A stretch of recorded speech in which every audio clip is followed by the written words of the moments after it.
Bueno, y estamos en comunicación con un analista político muy reconocido, amigo de la casa ya en citas de radio. Estamos hablando con el señor Sergio Berenstein. Sergio, bienvenido al programa. Soy Elisa Peirano. ¿Cómo estás? Hola, Elisa, un gusto enorme. Gracias por tenerme en el aire. Un placer. Bueno, Sergio, en realidad es tan grande lo que está sucediendo en términos de novedad, de novedad política, digamos, con todo esto de que está saliendo de los cuadernos K y con el detalle que están analizando las cosas los periodistas, que enseguida nos pusimos a pensar en lo que habías dicho vos de que este año, pese a ser un año que no es electoral, pareciera como que Argentina está siempre en campaña, lamentablemente. Y enseguida nos pusimos a pensar en cómo se reconfigurará o qué te parece que puede llegar a pasar en el tema político con este escándalo de corrupción, uno más de todos los que hemos venido acostumbrados a escuchar, ¿no? Pero me parece que la gravedad de este caso excede lo que hemos visto. Efectivamente, vos sabés que yo creo que este escándalo es bastante diferente a los anteriores, porque en este caso tenés ya muchos empresarios que están presos. Y es el comienzo de una investigación, o si querés, se hizo público una investigación que va a tener otras ramificaciones porque a partir de ahora puede haber arrepentido. De hecho, Centeno está declarando como un testigo arrepentido. Y esto lo que puede efectivamente llevar es a que haya un efecto multiplicador con consecuencias o con resultados, si querés, sin precedentes, ¿no? Yo creo que esto es para la Argentina lo que en su momento fue el Lavallato en Brasil o el Manipulite. Son cuestiones cuya, si querés, digamos, cuyo límite en términos de impacto es muy difícil ahora de precisar, pero tiene características muy singulares, con lo cual hay que ser prudente porque el impacto que puede tener en la política va a depender indudablemente justamente de este efecto multiplicador, que ya de por sí es muy significativo. Así que déjame hablar de dos hipótesis distintas, ¿no? Vale. Hipótesis 1, esto es lo que conocemos y no mucho más.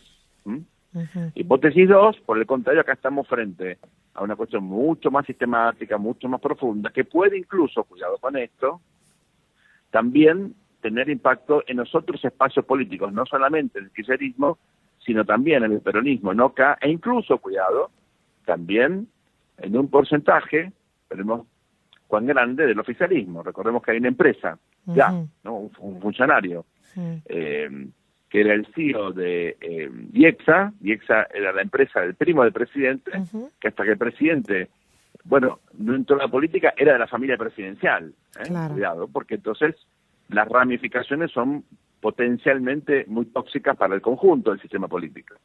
Si estamos en la hipótesis 1, la primera, que esto es nada más que lo que conocemos, que es algo que ratifica la cleptocracia acá, bueno, yo creo que difícilmente el votante de Cristina ve afectada la imagen que tiene de ella por esto, porque siempre hay alguna excusa para a lo Víctor Hugo, digamos, lo que ustedes han visto ya en los medios más afines a la expresidenta.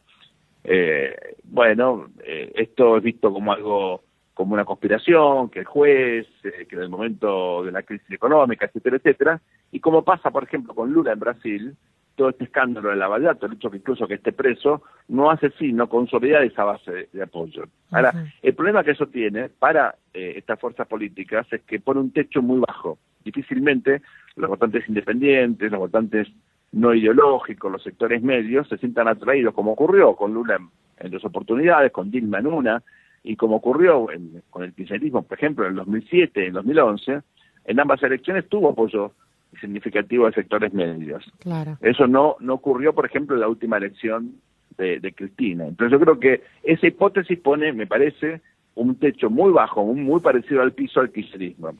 Si por el contrario estamos en la segunda hipótesis, aquí vamos a una crisis mucho más sistémica, donde todo el conjunto del sistema político esté sospechado de corrupción y donde muchos otros empresarios, no solamente de la construcción o de la energía, del transporte, sino muchos otros también, quedan de alguna manera pegados a estos vínculos incestuosos de capitalismo de amigos, de corrupción sistemática, etcétera. Bueno, ahí la cosa cambia porque el país puede entrar en una situación muchísimo más compleja, como vimos en Perú, por ejemplo, con la caída de Fujimori y Montesinos, con el Manipulite, donde el sistema político en su conjunto puede llegar a ser víctima de este temblor y genera una inestabilidad desde el punto de vista de las construcciones partidarias y de las identidades, con consecuencias mucho más profundas.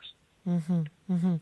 Ahora, si estamos parados en la hipótesis 2, y dado que una de las banderas del presidente Macri era justamente la lucha contra la corrupción, ¿vos qué te parece que la actitud del gobierno va a ser que se investigue a fondo y si tiene que caer el primo del presidente que caiga, o te parece que es más complejo que eso?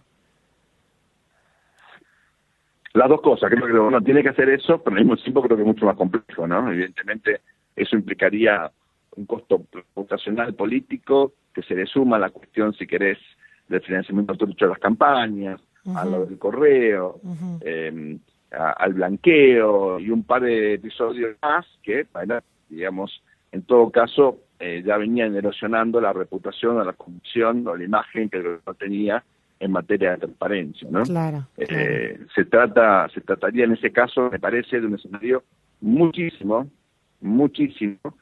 más complejo para el gobierno, y sobre todo en un contexto económico como el que tenemos, ¿no? Está bien.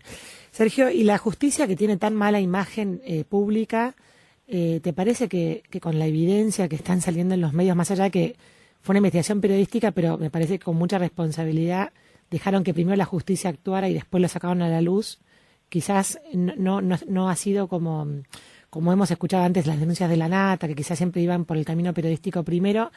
¿No te parece que ahora la justicia está como, la está mirando todo el mundo a ver si realmente ahora va a hacer algo? ¿Cómo ves digamos, la mirada pública sobre la justicia? Ya hizo algo, Elisa. Está haciendo, claro, ¿no? Es diferente, justamente. Claro. Porque ya empezó a hacer algo. La diferencia es que no fue un escenario donde al escándalo periodístico le siguió la investigación judicial. Claro. Aquí, y esto es el mérito de la Nación y Diego Cabot, hubo una actitud muy responsable. De una vez que ellos advertían el potencial que tenía toda esta documentación, bueno, se lo entregaron al juez, al fiscal, y eso derivó en una investigación que, ha tenido como resultado las acciones, allanamientos, detenciones, etcétera, que hemos visto el último día y medio, ¿no? Entonces ya la justicia, me parece, tiene un rol distinto, no es reactivo, claro, es más bien proactivo. Claro. Y, bueno, por supuesto, las limitaciones de siempre, la falta de recursos. Yo siempre recuerdo, Elisa, que en Comodoro Pi, a las 10:15 de la mañana, cuando llega el 80% del personal, no podés entrar a Internet. Claro. ¿Ok? Claro.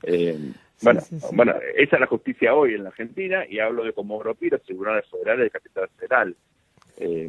Es probable que en el interior haya menos gente hablando y la conexión sea mejor, ¿no? Pero es una metáfora muy, creo yo, clara, contundente, de las dificultades, la falta de recursos, los problemas organizacionales que indudablemente tiene la justicia. El Lavallato tiene un juez y un montón de gente laburando en una sola causa.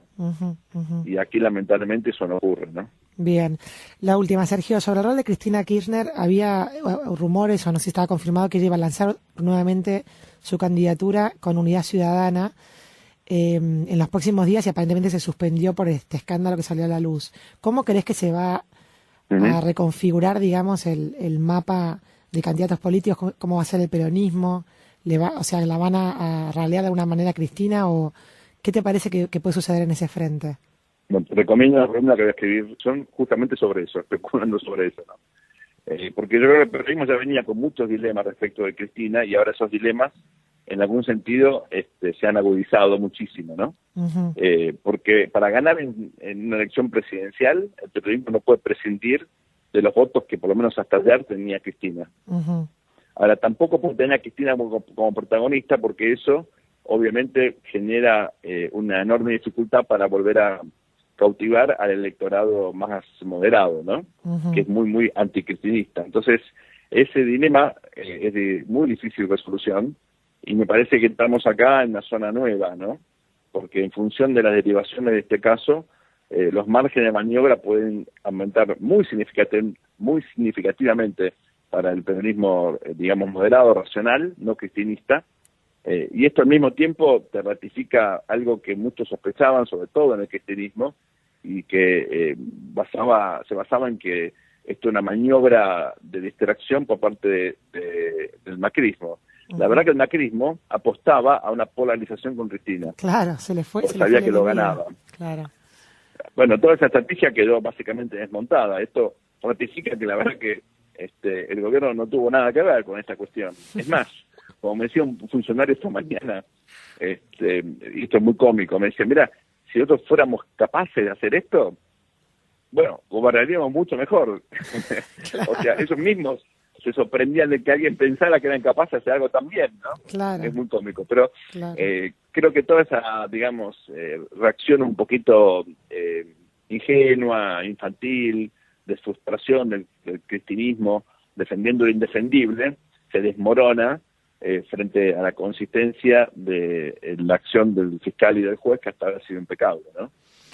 Clarísimo. Bueno, Sergio, muchísimas gracias por estos minutos. La verdad que ayuda mucho tu pensamiento a que nosotros sigamos pensando. Por favor, un placer enorme. Gracias y a las órdenes. Adiós.